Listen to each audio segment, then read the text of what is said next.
Bom dia, Kaka. Bom dia. Bem-vindo.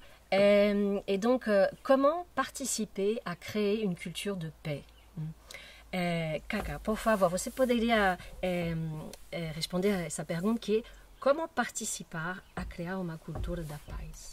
A primeira coisa realmente é muito importante a gente assumir um desejo de ter uma cultura de paz. Donc la première chose importante est d'assumer le fait de vraiment souhaiter une culture de paix. E o segundo ponto é a gente trazer para a nossa consciência que há 3 níveis de paz a ser considerado. Et la deuxième chose importante est d'apporter à notre conscience le fait qu'il existe 3 niveaux de culture de la paix. O primeiro nível é a paz consigo mesmo.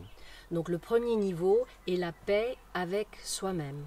E o segundo nível Le second niveau é a paz social. est la paix sociale.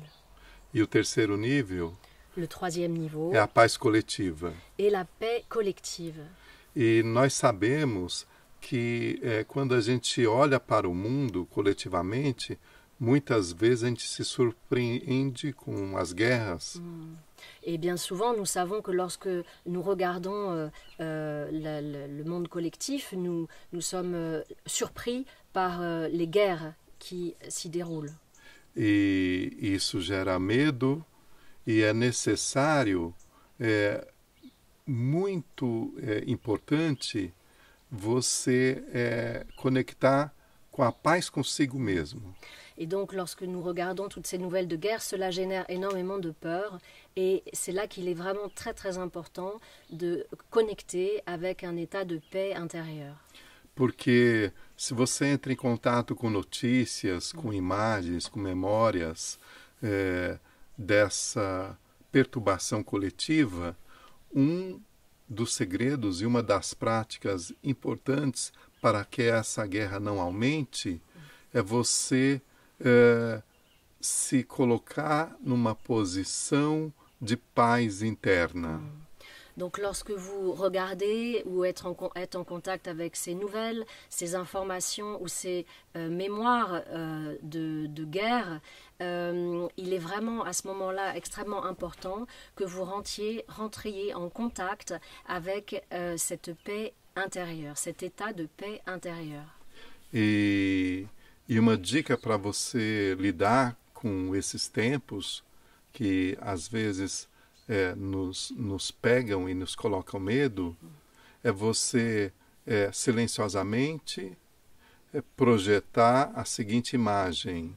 Essa guerra está acontecendo, mas nesse momento agora eu entro em contato com uma imagem de paz e desejo a paz para as minhas relações e para todo o coletivo. Et donc, évidemment, ces images, ces nouvelles vont générer un sentiment de peur. Et c'est là qu'il est extrêmement important de porter à votre conscience et de développer à l'intérieur de vous un état de paix intérieure. Et pour cela, vous allez dire, j'entre en contact avec la paix pour moi et pour toutes mes relations. É importante dizer que quando você deixa de entrar em sintonia com o medo, que é uma egrégora coletiva, você está colaborando para não alimentar essa egrégora. Il est important de dire que lorsque vous n'entrez pas en syntonie, c'est-à-dire en résonance avec cet égrégore de guerre, eh bien en fait, à ce moment-là, vous ne collaborez pas à créer cet égrégore de guerre qui génère de la peur. E a segunda dica é você fazer a prática de conexão com a sua natureza interior. Et donc la deuxième indication est une pratique qui consiste à se connecter avec sa nature intérieure. Que você verá num outro vídeo. Que vous pourrez assister dans une prochaine vidéo. Donc merci beaucoup Kaka. Bon voilà de profondes indications et j'espère que les personnes qui nous regardent mettront à profit dans leur vie quotidienne cette culture de la paix à l'intérieur de soi. Je vous souhaite une très bonne journée et je vous dis à dans 15 jours pour la prochaine vidéo.